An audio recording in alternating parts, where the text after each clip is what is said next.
Historically, melodrama uses a formula of elements, and in this case I see many melodramatic tropes in Paul Thomas Anderson's 1999 ensemble mosaic Magnolia. I will point out a few of them and how they tie into the films we have watched and discussed so far this semester. These films will provide the historical context of melodrama, and I will show how they come out in the film Magnolia. Magnolia is a layered and dense film. It's about the interpersonal relationships of a near dozen people during one fateful day in the San Fernando Valley. Love, forgiveness, and tragedy mark many of the happenings on this fateful day for all those involved. The first melodramatic trope to examine between Magnolia and historical melodramas is that of interpersonal relationships, and in particular the troubled relationships between parents and children. Magnolia thrives on connecting all of its characters, intercutting between their occurrences throughout this fateful day. Anderson uses fascinating work with a dolly, tracks in and out, and montages to begin the film. It starts with Big Earl Partridge, played by Jason Robards, who owns a TV studio, and he's on his deathbed as he's dying of cancer. He's cared for by his hospice nurse Phil, played by Philip Seymour Hoffman, who cares for him with all his heart. Earl will be survived by his new younger wife Linda, played by Julianne Moore, who married him for his money and now finds herself feeling guilty about it, and it's set in a melodramatic tailspin. Secrets lie in Earl's past, hinted at by the revelation in an interview of super stud motivational speaker Frank T.J. Mackey, played by Tom Cruise, who gets found out to be Earl's son, who he hasn't spoken to in years. Earl's studio produces the game show What Do Kids Know?, which has been made popular by showman Jimmy Gator, played by Philip Baker Hall. In Jimmy's past, it shows troubled relationships with his daughter Claudia, played by Melora Waters, who now uses drugs to numb the pain of an abusive past. Jimmy uses alcohol to numb his own pain of his newly discovered cancer, and perhaps also for his lies and cheating on his wife Rose, played by Melinda Dillon. A chance coincidence, melodrama, brings lovable but lonely officer Jim Curing, played by John C. Reilly, to Claudia's door, and for him, it's love at first sight. What Do Kids Know doesn't stop with the producers of the show. We are also introduced to a former winner, whiz kid Donnie Smith, played by William H. Macy. In his past, Donnie won money on the kid show, but his parents exploited him for it. Now he lives a legacy of the past, and he wants to use illegal means to get braces to impress a male bartender he has a crush on. His story is an omen for current whiz kid Stanley Spector, played by Jeremy Blackman.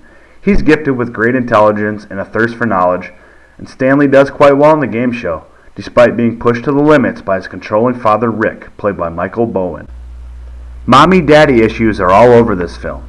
It's not unlike the situations with Stella and Laurel and Stella Dallas, Mildred and Ida and Mildred Pierce, Carrie and her children Kay and Ned in All That Heaven Allows, Jim and his parents in Rebel Without a Cause. The maternal-paternal melodrama of the centralized conflict drives the rest of the plot and constitutes the drama throughout. Magnolia does this with a huge undertaking.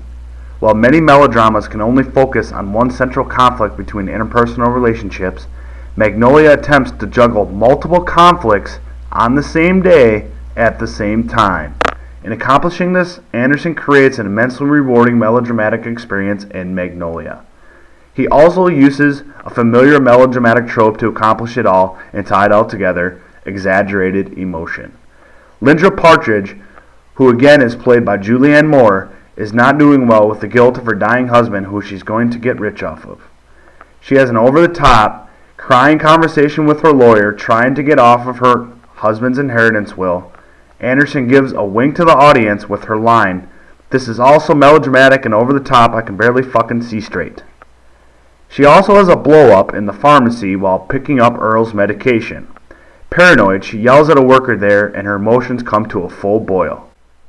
Frank T.J. Mackey is so exaggerated it isn't even funny. Okay, it's a little funny. He oozes masculinity, which we eventually learn is a cover-up for the hurt that Earl caused him when he abandoned him and his mother when she was sick with cancer. His final confrontation with Earl is devastating. In the hands of another writer, director, or another actor, this wouldn't have been successfully pulled off, but Anderson and Cruise nail it. Mackey finally sheds his masquerade and comes fully undone with his conflicted emotions seeing his father dying. Hate, anger, and regret come out in full force, as Cruz exaggerates his crying, screaming, but we believe it. Perhaps it's seeing him exaggerate his masculinity in his misogynist field rants on stage that when he finally gets broken down to nothing, it works. Those are two main examples of exaggerated emotion, but we also see small doses throughout. We see Jim as he cries and pleads to God to help him find his gun, which he's dropped. We see Claudia crying as she needs to snort more cocaine to heal the pain. We see Donnie getting too drunk and clumsily professing his love to his crush in a red-tinted bar scene. We see Earl, filled with regret, giving his caretaker Phil a long and all-too-true rant about his life regrets as we visually see from all the other characters as they struggle with their conflicts. We see Stanley, holding his immense need to use the bathroom, loudly refusing to answer questions on live TV as he verbally debates Jimmy Gator. Many of these occurrences happen in melodramas of the past. Mildred Pierce and her dramatic exchanges with her daughter Ida come to mind.